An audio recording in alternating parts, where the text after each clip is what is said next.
So much for any momentum from the Toronto Blue Jays win last night. They lose 5-2 to the Chicago White Sox and drop to 65-59 on the year after yesterday's emotional victory. Emotional on the field and the stands, and you get a win against a really good team. You lose 5-2. Jose Barrios on the mound and was not very good. He did not start out well whatsoever. Again, his third consecutive rough outing and back-to-back games where he's given up a 3-run bomb in the first inning. Last time to Juan Soto, this time to Jose Abreu. And Moncada and Luis Roberts scored, making it a 3-0 game in the top of the first with nobody out. But they weren't done. Mendick hits an RBI double. Goodwin comes in to score. It wasn't a hard hit ball. He just kind of reached for it off the end of the bat and it went over Vladdy and dropped it. Of course it did, right? It's kind of one of those seeing eye hits where you just kind of stay with it. It was a good hit. It was a good, solid hit. Right to right field. And you're down 4-0 in the first inning before your team can get anything going on the bats. Well, the Jays get nothing going offensively. Absolutely nothing going offensively for the first 7 innings. I think they were no hit through 4 or no hit in the 5th. Like, it was ugly to start offensively for the Toronto Blue Jays. And then the top of the 4th inning occurred, and then an RBI ground out from Jose Abreu. Luis Robert comes in to score. That was off of Trent Thornton, making it 5-0. But then the Blue Jays started to make an interesting bottom of the 7th inning. Corey Dickerson's solo shot, making it 5-1. Bottom of the 8th inning, bases loaded for Vladdy against Liam Hendriks. Hendriks comes in with 2 on. Walks, where are we? Marcus Semien on 4 pitches. Throws the first 2 to Vladdy as balls. And we're like, okay, here we go. Hitters count. I don't know what the exit velo on Vladdy's hit was, but he rips a ball at the shortstop. Inning-ending double play. What do I usually say in videos? You usually get your one golden opportunity late in the game to tie, take the lead, whatever the case may be. And if you don't capitalize, quite often you lose. And you lose that opportunity. But the Jays weren't done. The Jays were not done yet. It's the bottom of the 9th inning. Hendriks still out there. They battle. You know, I believe Kirk had a single. Hernandez got like an infield single, I believe it was. And you have runners on. Then Gurriel bounces one through the left side. And we're like, okay, hold on, it's 5-2 now. In comes Hernandez. The Jays are back in. The tying runs of the plate for Josh Palacios. Charlie Monflippin-Toyo. I did not say anything good about you 2 games ago, and I will not say anything good today. Why is that guy batting? Why is Josh Palacios hitting in that streak? I'm not saying it would have changed the outcome. I'm not saying it would have won the ball game. But Palacios going into that bat was 0 for 3 with 3 strikeouts. He was having a terrible night at the plate. Young guy, he's been up here since yesterday, and he played a week in the minor leagues after being injured for quite some time. He broke his hand. Then he comes back up a week after coming back from injury. Plays a week's games in AAA, and then up here in the big leagues yesterday, and he starts today, goes 0 for 3 with 3 strikeouts, and you're going to leave him out there in the bottom of the 9th inning? I hate to say this, but I much prefer Randall Grichuk or Brayvick flipping Valera in that situation. People are going to say, or Reese McGuire for that matter, right? Well, people are going to be like, well, use your center fielder. Well, you got Randall Grichuk to go out there, right? Like, why is Palacios going out there in that at bat? He goes out there and he strikes out horrendously. You know, you never see pitchers throw 3 of the same pitches in a row, right? You never see that stuff.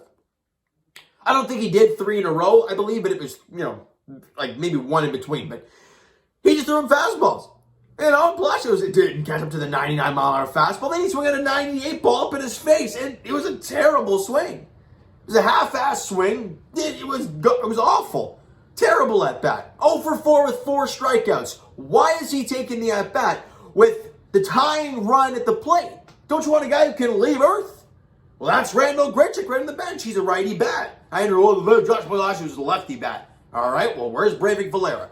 Where's Reese McGuire?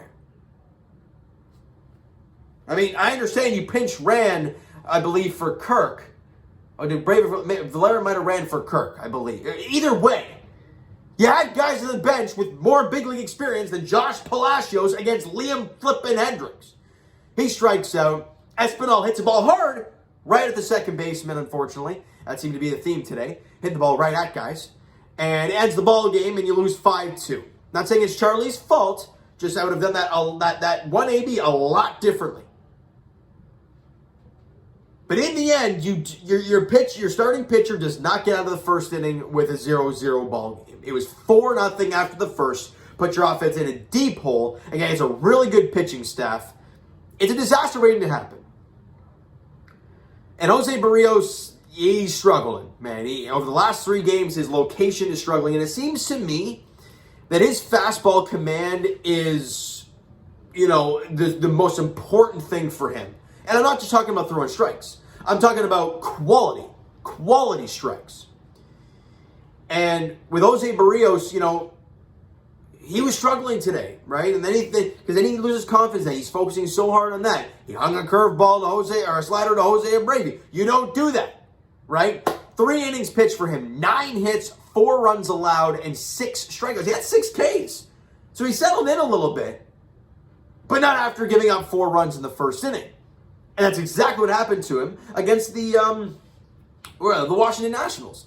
He allowed 3 in the first inning, but didn't give up any the rest of the outing. So is the first inning the Achilles heel for Jose Barrios? I don't know, but the last 2 games, that's been the key. And that's something to look forward to moving forward. But the team overall for the Chicago White Sox had 18 hits, a season high. For an offense as good as that, they had a season high today, 18 hits. And that's without Tim Anderson. That's without Yasmani Grandal. That's ugly. Now, you do have to say you did see Overton, Hand, and Thornton the rest of the way, so you're not seeing any top quality arms coming out of the pen, but they did an all right job. Trent Thornton went 2 innings, allowed 3 hits, 1 run. It was the RBI ground out from Jose Abreu, struck out 3 over 2 innings. Connor Overton went 3 shutout innings, allowing the Jays to stay in the ball game at least. 3 innings, 4 hits, 2 strikeouts and a walk, and didn't allow a run. Blasio did have an outfield assist in the game. It wasn't pretty, but it was an outfield assist. And Brad Hand somehow had a clean inning of work. 2 hits, 1 walk, and no runs. But your offense is not there. 9 hits in the game today. A few, though, obviously, at least half of those were in the last 2 innings. And he had 9 strikeouts over the game, which isn't too bad. Lourdes Gurriel Jr., the only notable Blue Jay to have anything good offensively today, 2 for 4 in the ballgame, had the RBI single. Just wasn't pretty. And the Jays overall, their offense, we can talk about Barrios all day long, but the offense has scored a total of 10 runs in 5 games. You guys can do the math. It's an average of 2 runs a game. For this offense, and look, I'm not gonna take the Springer's not here excuse. You didn't have the guy for the first half of the year, and your offense seemed just fine. So what's the difference now? A lot of people are in slumps. You're not seeing Marcus Semien be as consistent. You're not seeing Bo Bichette be as consistent. Vladdy, we all know, hasn't been as consistent. They're struggling right now. 10 runs in 5 games is not good, and 3 of those were against the Tigers. Not like you've played Lance Lynn's every single night. You haven't.